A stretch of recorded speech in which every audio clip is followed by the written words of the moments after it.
never know about the days to come,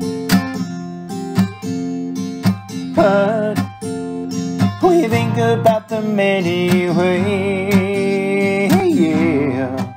And I wonder if I'm really with you now, or just chasing after some finer deal.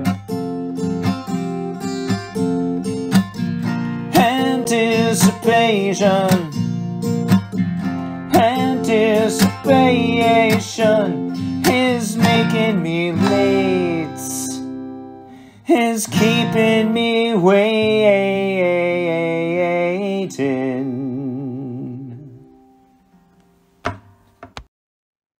Welcome to the village. I hope everybody's hanging in there, taking it slow. I'm Rabbi Craig Marantz, and thanks for joining us for the Sefirat Ha-Omer project. Shabbat Shalom.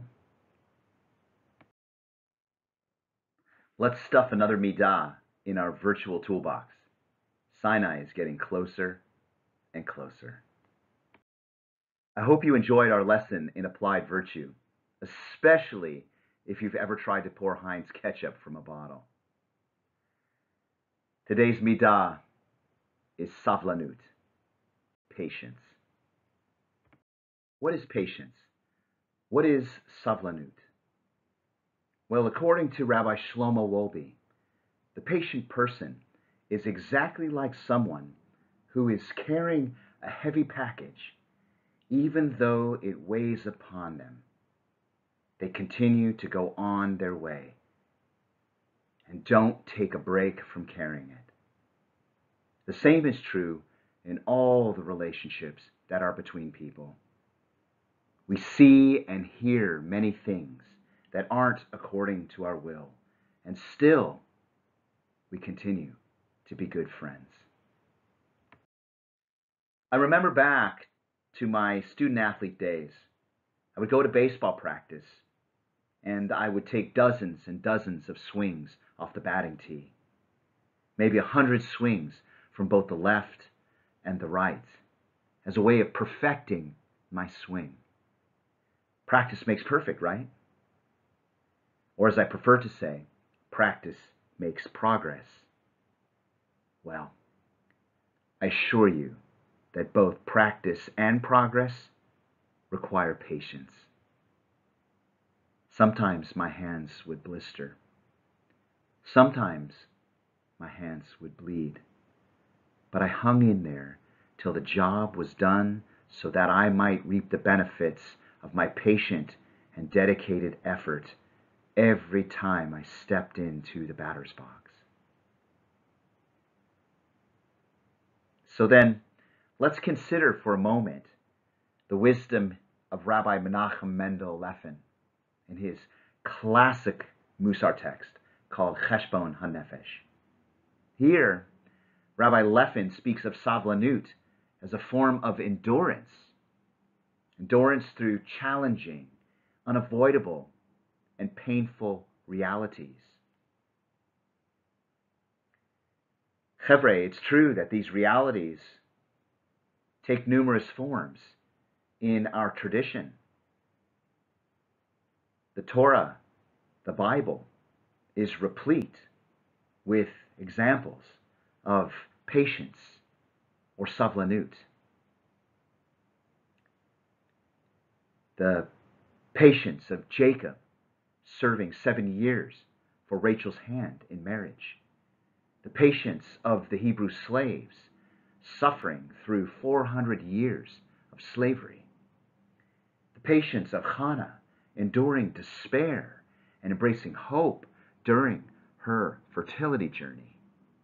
And the patience of Job struggling through unexplainable devastation and loss. In the words of Rabbi Yechiel Yitzchak Pir, you can train yourself to be patient.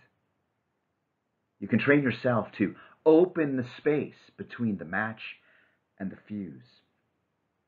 Savlanut is a vital asset for parenting and grandparenting, helping us to count to 10, as it were, slowing down judgment or anger, giving our kids and grandkids space to make mistakes and to grow from them, to find their authenticity and to seek their independence.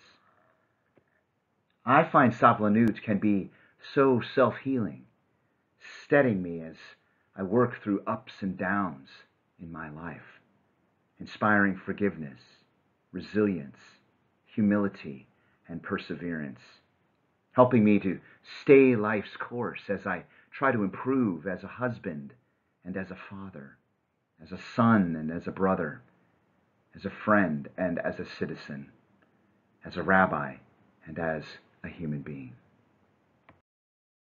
One of the first hand gestures I ever learned in Israel has to do with Savlanut. It's common for someone to do this with their hand when someone is talking to them or needs something and they're not ready. Can you wait a second? Whether it's the anticipation of a sprouting seed in a garden or a blossoming tree out in nature, or expanding one's mind by working through difficult subjects at school, or putting up with the logical limits of online learning and the boredom of quarantine, or delaying gratification in one way or another. Savlanut helps us stay in the moment, confident and hopeful and faithful that blessings will unfold in due time, in part because of how well we act in life, but also in part because some things just take time. As they say, good things come to those who wait. It takes patience for grief to dissipate, or a pandemic to plateau. It takes Savlanut for uncertainty to resolve. It's time to count the Omer. Let us bless. Baruch atah Adonai, Eloheinu melech haolam, asher kitshanu b'mitzvotav v'tzivanu al Sefirat Ha-Omer. Blessed are you, Adonai, our God, sovereign over time and space, who makes us holy with your commandments. He commands us to count the Omer. And we conclude with the following words. Hayom arba'a va'arba'im yom, Shem Shisha Shavuot Ushne Yamim LaOmer. Today is the 44th day of the Omer, which corresponds to 6 weeks and 2 days of the Omer. Chevre, I'm so excited to conclude our virtual experience today with a postscript from our Talmud, Masechet Eruvin 54b. Having discussed the importance of reviewing one's Torah study, the Gemara relates that Rabbi Parida had a certain student whom he would have to teach 400 times, and only then would his student learn the material, as he was incapable of understanding it otherwise. Wow! Oh my God. What an amazing dugma of Savlanut. What an exceptional example of patience. And if Rabbi Parida's Menschlichkeit weren't enough, we learned later that he encounters his student again, and it turns out that after 400 repetitions, Rabbi Parida hadn't quite got through to his Talmid. And so, what does the rabbi do? Well, Rabbi Parida sits with his student once again, and they go over the lesson 400 more times. Oy vavoy. What an amazing teacher. What a truly patient human being. Well, it turns out that God was paying attention to Rabbi Parida's profound patience, his spectacular Savlanut. And due to the merit of Rabbi Parida's great devotion to his students and his unusual reservoir of Savlanut, a divine voice emerged and said to the rabbi, "Is it preferable to you that 400 years be added to your life, or that you and the rest of your generation will merit the Olam Haba, the world to come. Rabbi Prida said, I prefer that I and my generation merit the world to come. The Holy One of Blessings said to the angels, give him both.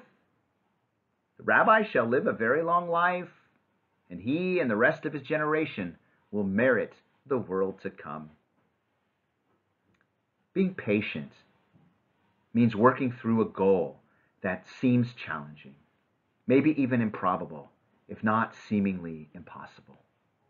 Being patient means enduring with a sense of hope and faith and purpose that somehow we'll make it through, persevering through whatever challenges or whatever suffering or whatever struggles accompany our effort. And in doing so, we will find reward, perhaps some clarity, or some blessings to count, or some achievement of zechut, of merit in the world. Shabbat Shalom, and struggle on, but make sure you do so with Savlanut. Lehitraot.